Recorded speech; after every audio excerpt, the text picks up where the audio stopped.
I say this with tongue in cheek that I was this handsome 210-pound lieutenant colonel. He is dropped. Oh, what a terrific play by Greg Getson. With the best job in the Army, leading our nation's most precious asset, those sons and daughters that raise their right hand to defend our way of life. I mean, there's just no better responsibility you can have as a military officer. I just enjoyed being a soldier. It motivated me to get up every day and be the best I could be.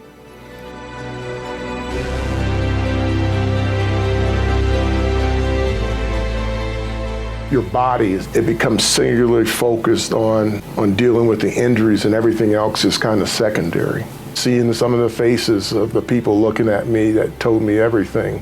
I didn't know whether I was going to make it home. And you're just wondering if this is some dream and that you're going to wake up one morning and your legs are going to be there.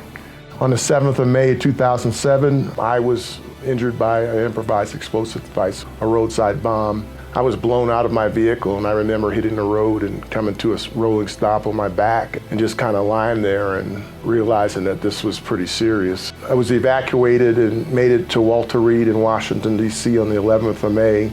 And ultimately, over the next 2 weeks, I would lose both my legs. Actually, the doctors had to take my left leg to save my life, and I actually made the decision for the doctors to take my right leg.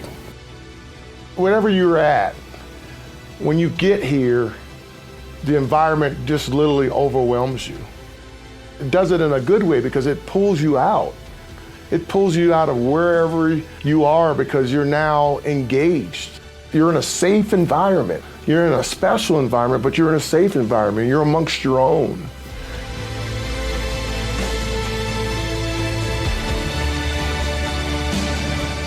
One of the things that the Vail program understood more quickly than others is that it was about the family healing and not just about the individual. My kids were 13 and 14 years old, middle schoolers, and a challenging point in their life. They get plucked out of school and have their lives turned upside down as well.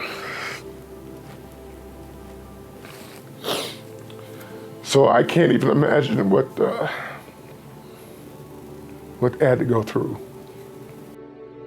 For the past 15 years, since 2004, the Vail Veterans Program has touched the lives of more than 3,000 veterans and their family members. It's important to understand the greater context of the sacrifices that have been made throughout our nation. More than 52,000 service members have been wounded, 17,000 of them severely, and more than 400,000 carry the invisible wounds of war. And so our work is not done, and it will never be done. The Vail Veterans Program recognizes that these are lifelong injuries, these are lifelong sacrifices.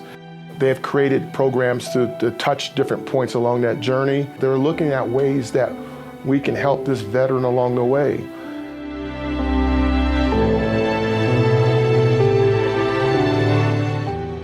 You begin to kind of regain a confidence, a footing that, it's gonna be okay. It's just a powerful program.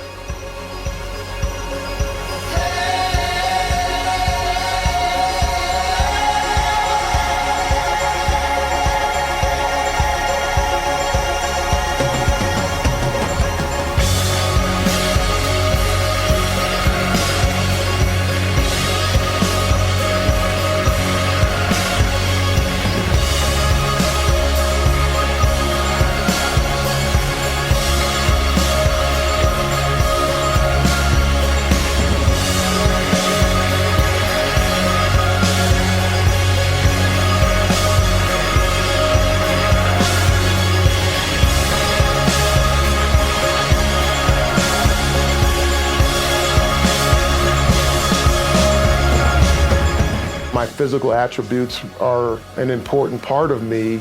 They are not what defines me. What's in my heart and what's in my mind, resetting your azimuth and figuring out that you got to go out and life goes on and there's a direction to move. And now this program continues to help you develop yourself and helping you find yourself. And ultimately for me, it gave me the confidence in redefining myself that I wanted to continue to serve. And so I stayed on active duty for almost another 8 years after being wounded. The more profound part of being a part of the Vail Veterans family is that it's not, one event and move on. It's you're part of a continuum. That's to me, kind of the power of this program and how it's rooted.